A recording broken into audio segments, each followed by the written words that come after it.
Hi friends, നിങ്ങളിപ്പോൾ ഈ കാണുന്നത് ഒരു ഫേമസ് കമ്പനിയുടെ ബിസ്ക്കറ്റാണ് കേട്ടോ. ഇത് ഇപ്പോൾ ഇവിടെ നിരത്തി വയ്ക്കുന്നത് എന്തിനാണെന്ന് വെച്ചാൽ നമ്മുടെ കടയിൽ നിന്ന്, അതായത് ഏട്ടൻ നിൽക്കുന്ന കടയിൽ നിന്നത്തെ ഒരു സംഭവമാണ് കേട്ടത്. വാങ്ങിയ ബിസ്ക്കറ്റ്, ഒരു കസ്റ്റമർ വാങ്ങിയ ബിസ്ക്കറ്റ് അവർ വീഡിയോ എടുത്ത് അയച്ചു തന്നതാണ് കേട്ടോ. പുതിയ പാക്കറ്റാണ്, അതായത് എക്സ്പയറി ഡേറ്റ് 2025 തീരുന്നതാണ് കേട്ടോ. എക്സ്പയറി ഡേറ്റ് ഉള്ള ബിസ്ക്കറ്റ് വാങ്ങിച്ച് കൊണ്ടുപോയതാണ്. അവർ കഴിക്കാൻ വേണ്ടി എടുത്തപ്പോൾ കണ്ടൊരു കാഴ്ച നമ്മളെ കാണിക്കാൻ വേണ്ടിയിട്ട് നമുക്ക് ഒരു വീഡിയോ അയച്ചു തന്നതാണ് കേട്ടോ. അപ്പോൾ ഇത് ഏത് കമ്പനിയുടെ ആണെന്നൊന്നും പറയണില്ല. ഇത് കമ്പനിക്കാരോട് സംസാരിച്ച് അപ്പോൾ അവർ അത് മാറ്റിയെടുക്കുകയൊക്കെ ചെയ്തു കേട്ടോ. ഇത് ഇപ്പോൾ ഇവിടെ ഇടുന്നതിനുള്ള കാരണം എന്താണെന്ന് വെച്ചാൽ ഡേറ്റ് ഉണ്ടെന്ന് കരുതി നേരെ കുട്ടികൾക്ക് എടുത്ത് കഴിക്കാൻ കൊടുക്കരുത്.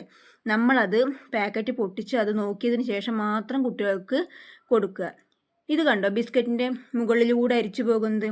അപ്പോൾ ഇത് നിങ്ങൾക്ക് ഒരു മുന്നറിയിപ്പ് തരുന്നതിന് വേണ്ടിയാണ് കേട്ടോ.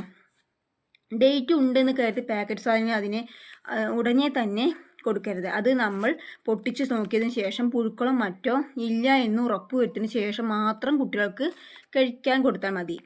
ഇതൊരു മുന്നറിയിപ്പായിട്ടുള്ളൊരു വീഡിയോ ആണ് കേട്ടോ.